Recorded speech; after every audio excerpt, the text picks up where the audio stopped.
গরু কুরবানি দিতে হবেই বা গরু ছাড়া ইমান নষ্ট হয়ে যাবে এরকমটা ইসলামে কোনো জায়গাতেই নেই। এবং নিয়মকানুন মেনে আমরা অবশ্যই কুরবানি দেবো, কারণ কুরবানি দেওয়ার ক্ষেত্রে আমাদেরকে তো দেশের আইন বলুন এবং আমরা বেআইনি কোনো কাজ অবশ্যই করব না। প্রথমেই আমি সংখ্যালঘু সম্প্রদায়ের সকল শুভবুদ্ধি সম্পন্ন মানুষজনদের ধন্যবাদ জানাবো, যারা এই বছরের সরকারি নির্দেশিকাকে মেনে নিয়ে কুরবানি করার সিদ্ধান্ত নিয়েছেন। এবং অবশ্যই বলবো যে যারা যুবক সম্প্রদায় তারাই মেনলি এক্ষেত্রে অগ্রগণ্য ভূমিকা নিয়েছে এবং তাদের উদ্যোগেই এই জিনিসটা সুষ্ঠুভাবে সম্পন্ন হয়েছে। তবু এখনও পর্যন্ত দেখা যাচ্ছে যে বেশ কিছু জায়গাতে এটা নিয়ে বিভিন্ন আলাপ আলোচনা চলছে এবং কিছু কিছু জায়গায় অবস্থানও হচ্ছে, অবস্থান বিক্ষোভ ইত্যাদি হচ্ছে। কারণ অনেকের মনে এই ধারণাটা তৈরি হয়েছে যে হঠাৎ করে এই সরকার পরিবর্তন হওয়ার পরে এই জিনিসটা তাদের উপর জোর করে চাপিয়ে দেওয়া হচ্ছে, কিন্তু বিষয়টা আসলে সেরকমটা নয়। যদি একটু পিছনে গিয়ে দেখা যায় যে প্রথম কথা হচ্ছে West Bengal animal slaughter control act, সেটা তো অবশ্যই অনেক পুরনো আইন এবং এটা এতদিনে নিশ্চয়ই আপনারা জেনে গেছেন। এটা 1950 সালের আইন এবং এই আইনের প্রয়োগ এতদিন হয়তো আপনি আমি ততটা আমাদের পাশে দেখিনি। এবার যে জিনিসটা আমরা আমাদের পাশে দেখি না এবং যেটা চিরাচরিতভাবে চলে আসে, আমরা সেটাকেই আইন বলে অনেকে ধরে নিই বা আমরা মেনে নিই যে এই জিনিসটা এভাবেই চলছে, মানে এটাই হয়তো ঠিক। কিন্তু সব ক্ষেত্রে সেটা নাও হতে পারে। আইনটা 1950 সাল থেকেই রয়েছে এবং খাতা কলমে যখন কোনো আইন থাকছে এবং সেটা যতক্ষণ না পর্যন্ত রিপিল হচ্ছে ততক্ষণ পর্যন্ত তো তার অস্তিত্বকে অস্বীকার করা যায় না। সুতরাং এই আইনটা নিয়ে টাইম টু টাইম বিভিন্ন কোর্টে নাড়াচাড়া হয়েছে। প্রথমে মাথায় রাখতে হবে যে এটা একটা স্টেট অ্যাক্ট, মানে এটা একটা স্টেট লেজিসলেচার, এটা সেন্ট্রাল অ্যাক্ট নয়।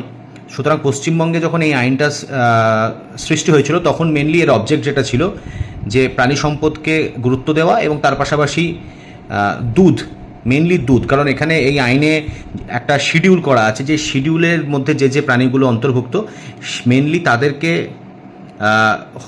তাদেরকে স্যাক্রিফাইস করা বলুন, জবাই করা বলুন, এ থেকে তাদের সংখ্যা বাঁচানোটাই ছিল এই আইনের উদ্দেশ্য এবং সেই উদ্দেশ্যকে মাথায় রেখেই এই আইনের সৃষ্টি। এবার তার পরবর্তীকালে এই আইনের ক্ষেত্রে কঠোরতা বলুন বা এই আইনকে মানুষের ওপর চাপিয়ে দেওয়া বলুন, এই জিনিসটা আমরা ততটা দেখিনি, নিশ্চিতভাবেই দেখিনি। এবার নিশ্চিতভাবে না, আমরা যেহেতু এটা দেখিনি তাই আমরা ভাবছিলাম যে এটা অনেকেরই মনে হয়েছে যে এটা হয়তো নতুনভাবে একখানা কিছু চাপিয়ে দেওয়া হচ্ছে। ব্যাপারটা কিন্তু তা নয়, কারণ সরকারি নির্দেশিকার প্রথম প্যারাগ্রাফে যদি আপনারা দেখেন তাহলে দেখবেন একটা হাইকোর্টের অর্ডারের কথা মেনশন করা হয়েছে, WPA 328 of 2018, Rajyashri Chowdhury versus state of West Bengal.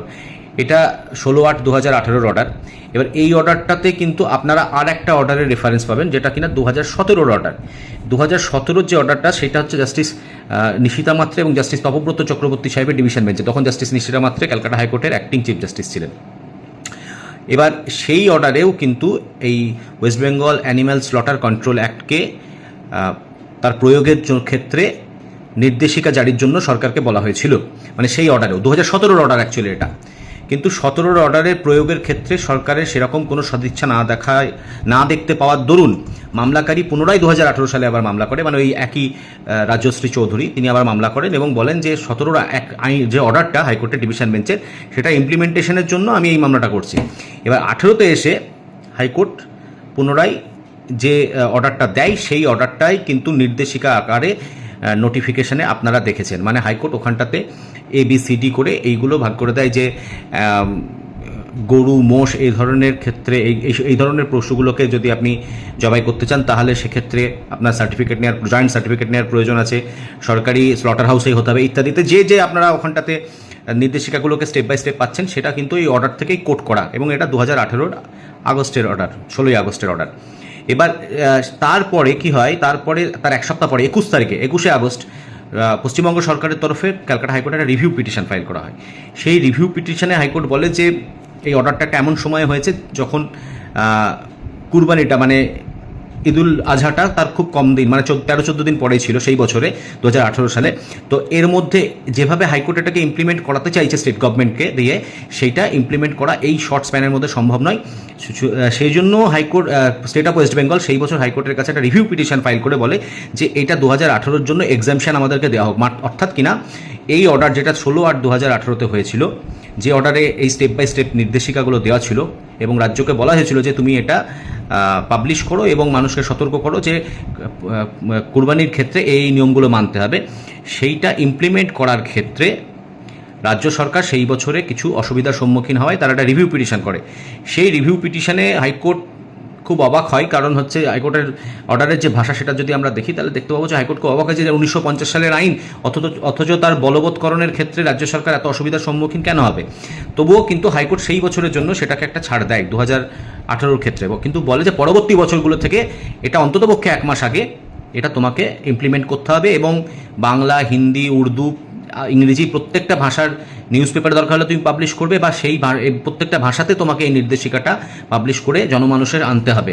এবং সেই অর্ডারটাতে, যেটা 21/8/2018 অর্ডার, সেখানে কিন্তু 1 মাস আগের এই নির্দেশিকা জারির কথা উল্লেখ ছিল, যদিও পরবর্তীকালে এই ব্যাপারটা অনেক শিথিল হয়ে যায় 2023-11 অর্ডার এসে।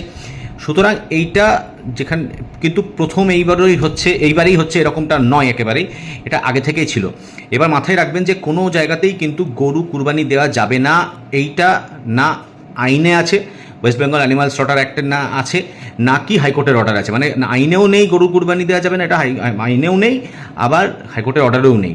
মাথায় রাখতে হবে হাইকোর্ট কোনো নতুন অর্ডার দেয়নি, হাইকোর্ট খালি আইনটাতে যা আছে তারই ইমপ্লিমেন্টেশনটা তার নিজের ভাষায় করেছে মেনলি। সুতরাং এটা হাইকোর্টের দেওয়াও কোনো অর্ডার নয়, হাইকোর্ট যে আইন আছে তার প্রয়োগের কথা বলেছে, আর রাজ্য সরকার হাইকোর্টের অর্ডারটাকে বর্তমানে ফলো করছে। সুতরাং আমি যেটা বলছিলাম যে গরু কুরবানি দেওয়া যাবে না এটা যেমন বলা নেই, কিন্তু তার কুরবানি দিতে গেলে তার যে নিয়মকানুন তৈরি করে দেওয়া হয়েছে সেটা এক অর্থে মানতে গেলে নেক্সট টু ইম্পসিবল, এবং নেক্সট টু ইম্পসিবল হওয়ার ধরুন গরু জিনিসটাকে অ্যাভয়েড করাই ভালো।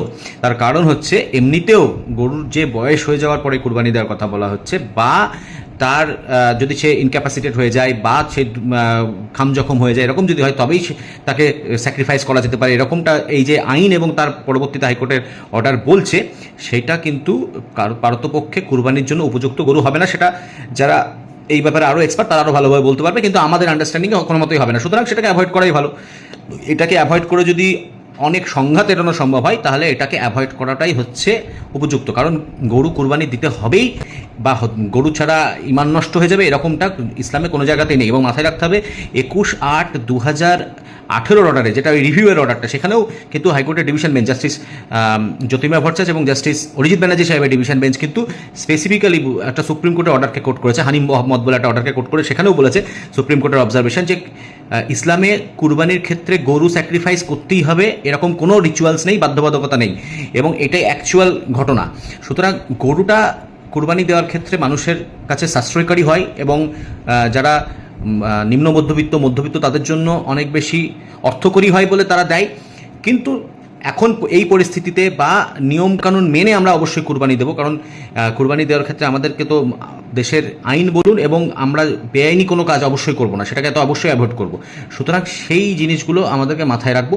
এবার তাতে করে দেখা গেল অনেকের ক্ষেত্রেই হয়তো কুরবানিটা দেওয়াই খুব কঠিন হয়ে যাবে, মানে তার অর্থনৈতিক যা অবস্থান তার পরিপ্রেক্ষিতে বলছি, তাহলে সেক্ষেত্রে সে কুরবানি থেকে তাকে ছাড় দেওয়াই আছে, মানে যার যে পুরো কুরবানি ফরজ সেই তিনিই কুরবানি দেবেন। সুতরাং স্বাভাবিকভাবেই এই আমি দেখছি মেজরিটি অফ যারা সংখ্যালঘু কমিটি তারা কিন্তু এটা খুব ভালোভাবে সদর্থকভাবে নিয়েছে, এবং তারা বলছে আমরা গরু কুরবানি দেবো না। সুতরাং এই সিদ্ধান্তকে তাদের এই যে প্রচেষ্টা, এইটাকে সবাই মিলে এগিয়ে নিয়ে যায়, আমরা দেবো না গরু কুরবানি, আমরা অন্য যা অ্যানিম্যাল অ্যাভেলেবল আছে সেই অ্যানিম্যালের মধ্যে দেবো। যারা দিতে পারছে না, যাদের অর্থনৈতিকভাবে সমস্যা আছে তারা দেবে না, তাদেরকে আমরা তাদের পাশে থাকার চেষ্টা করব সমাজবদ্ধভাবে, যেমনটা আমরা ঈদের সময়তেও ফিতরার মাধ্যমে করে থাকি বা আমাদের জাকাতের মাধ্যমে করে থাকি, তেমনি কুরবানিতেও আমরা যে মানুষটা কুরবানি দিতে পারছে না তাদের পাশেও যারা দিতে পারছে তারা সমাজবদ্ধভাবে জোটবদ্ধভাবে থাকবে, তাহলেই অনেক সমস্যার সমাধান কিন্তু এড়ানো যাবে। আমরা অকারণে কোনো যেখানে দেখা গেল যেখানে সংঘাত এড়ানো সম্ভব সেখানে সরকারের সঙ্গে সহযোগিতামূলক মনোভাব নিয়ে আমরা এগোবো, এটাই কাম্য। কারণ লড়াই করার জন্য আগামীতে অনেক কিছু পড়ে থাকতে পারে, সরকারের যেগুলো নীতিবিরুদ্ধে যেগুলো জনবিরোধী নীতি হবে আমরা সেগুলোর প্রতিবাদ করব, কিন্তু যে জিনিসটা অলরেডি 50 সাল থেকে চলছে সেটা নতুন করে আমাদের উপর চাপিয়ে দেওয়া হলো, এগুলো তো মিসকনসেপশন হচ্ছে। মিসকনসেপশনের দরুনই কিন্তু অনেকে ভুল বুঝে ঝামেলায় জড়াচ্ছে। এইটাকে সম্পূর্ণভাবে আমি অনুরোধ করব আপনারা অ্যাভয়েড করুন এবং গরুকে কুরবানির তালিকা থেকে বাদ দিয়ে দিন।